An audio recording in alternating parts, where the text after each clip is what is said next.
اليوم يعني إقليم النواصر حزب الاتحاد الاشتراكي للقوات الشعبية كينظم أو كيعقد أول مؤتمر إقليمي بهذا الإقليم. طبعا هذا لا يعني أن الاتحاد غيتواجد لأول مرة بالإقليم، ولكن هذا كيعني بأنه تجمعات إرادات كل المناضلات والمناضلين ديال الاتحاد الاشتراكي باش نهيكلوا الحزب. طبعا هناك تراكم تاريخي داخل المنطقة، مناضلين ومناضلات اتحاديين واتحاديات اللي عطاو المنطقة، سواء في دار بوعزة، ولاد عزوز، النواصر، ولاد صالح، بوسكورة، كلها يعني مجموعة ديال الفروع اللي تواجدوا فيها الاتحاديين. كان فيها نجاح ديال مجموعة ديال النواب برلمانيين باسم الاتحاد الاشتراكي تاريخيا. ولكن اليوم في إطار الهيكلة، في إطار تنزيل مقررات المؤتمر ال11، هذه منطقة اللي في مرحلة ديال واحد التوسع ديال النمو الديموغرافي والعمراني، واللي كتحتاج أنه حتى حزبنا يكون مهيكل بكتابته الإقليمية، بمكاتب فروعه، بالقطاعات الحزبية والشبيبية والنسائية، باش يمكننا نساهموا أولا في تأطير الساكنة ديال هذه المنطقة، هذا دورنا كحزب سياسي وعنده تاريخ، وثانيا باش نتواجدوا كذلك هناك محطات انتخابية تمثيلية اللي جاية واللي خص الحزب يتواجد بها.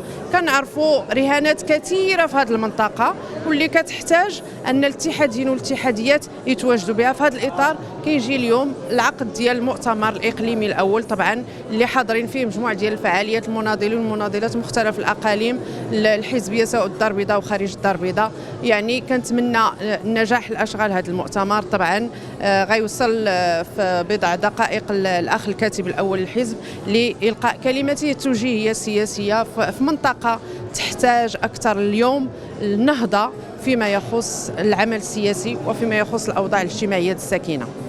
أهلا بكم.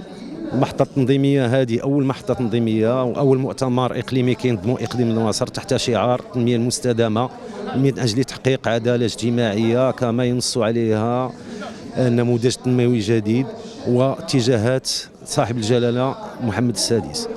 ها هو الخط السياسي ديالنا، والنضال من قديم لأسند الاتحاد الاشتراكي مناضلات ومناضلين، وأيضا تهديف التغطية الحزبية لجميع الجماعات احتراما للمناصفة والتشبيب وتجديد في هياكل الحزب محليا. بعد جهد وتضامن ومساندة المكتب السياسي للأخ الكاتب الأول للحزب، استطعنا الحمد لله نبنيو التنظيم ديالنا أول مرة في إقليم النواصر كمناضلين، وناضلنا الحمد لله توصلنا لهذه المرحله اللي كتشوفوا بعينيكم. الحمد لله كاع المناضلين جاوا وكيساندونا من كاع الاقاليم وكاع المناطق ديال المغرب. هذه بادره اللي كنتمناو انها تعم سائر المغرب، وكنتمنى ان شاء الله التوفيق. وهذا شرف لنا اننا نكونوا اول مره واول مناضلين داروا المؤتمر الاقليم النواصر، وان شاء الله التنظيم غيتقوى وان شاء الله ديما للامام.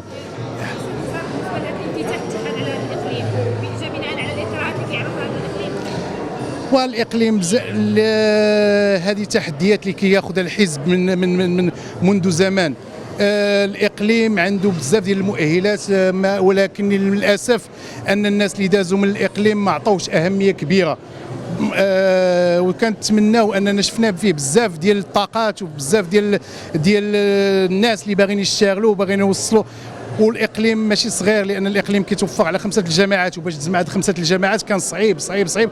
ولكن الحمد لله كما قلت لك تضافر الجهود والنضال والاخوه كانوا يد وحده، وما بخل عنا حتى واحد بالسند ديالو، لا من الكاتب الاول لا المكتب السياسي لا الكتابه الجهويه لا كل المناضلين. توصلنا ان شاء الله لهذه المرحله، وان شاء الله غيكون استمرار باش نوضوا بهذا الاقليم، ويكون ان شاء الله يوازي هذه الانفتاحات اللي كاينه عبر المغرب وعبر جميع المناطق.